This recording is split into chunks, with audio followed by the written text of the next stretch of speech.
This week was unlike any other. I lost my father. But it wasn't just his death that shattered me. It was everything that followed. The call came from my estranged mother, of all people. She told me, in the most detached voice, that my father had passed. I didn't get a chance to say goodbye. I was hundreds of miles away in Florida, and he was in California. A lifetime away. I booked the next flight out. I didn't know what else to do. I had to go, to help my mother, to bury my father. The logistics of it all were overwhelming. I hadn't spoken to my mother in years, not really. But I was going to show up because that's what I knew how to do. I've always been the one to show up. By the time I landed in LA, I was exhausted. The flight had taken hours, and it felt like I was walking through a fog. I tried to find a hotel room in Camarillo, but there were no vacancies. Every hotel in town was booked because of the fires raging across LA. The whole city was in chaos. So, with no other option, I drove to my mother's house at 2 a.m. I texted her to let her know I was there, but she didn't answer. I knocked on the door. Nothing. I rang the bell. Silence. I screamed for 20 minutes, loudly, urgently, until she finally shuffled to the door. When she opened it, I saw a stranger. Her face was hollow, her eyes empty, her skin ashen. Her hair, matted and tangled, hadn't been touched in days. She was wearing a dirty bathrobe and mismatched socks.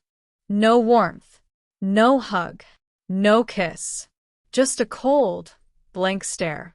She led me through the house, a place I'd never been allowed inside of, except as a child. Sheets covered the furniture. Everything was a mess, as if time had stopped there years ago. She didn't have a room for me, so I slept on the couch. I told her to go back to bed, that we could talk in the morning. But she didn't go upstairs. She just stood there in the doorway, looking like a ghost. And the tension in the air was suffocating. I knew that this was not a house of healing, but of unspoken wounds, of unresolved history. I couldn't bear the silence anymore. I asked her what she planned to do moving forward. She said she was selling everything and moving to Israel. I offered to help. I asked her if she wanted to take anything with her, anything she cared about. She said no, that she was giving it all away. No attachments, nothing. I couldn't hold it in any longer. I had to ask about the Thunderbird. The 1969 Ford Thunderbird my father had spent decades restoring. The car he had promised me since I was a kid. The car he had told me would be mine when he was gone. Her response was cold, final. She said he hadn't left it to me. And then, without missing a beat, she told me she didn't like me, didn't like how things had gone between us.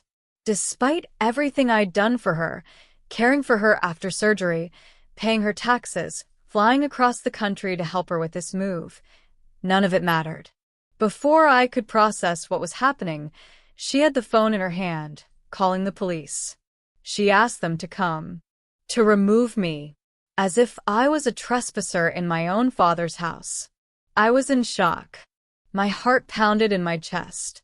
I didn't understand. When the police arrived, they told me I was trespassing and walked me to the door. And then my mother, in that same cold, indifferent voice, threatened me with a restraining order. I left. Quietly.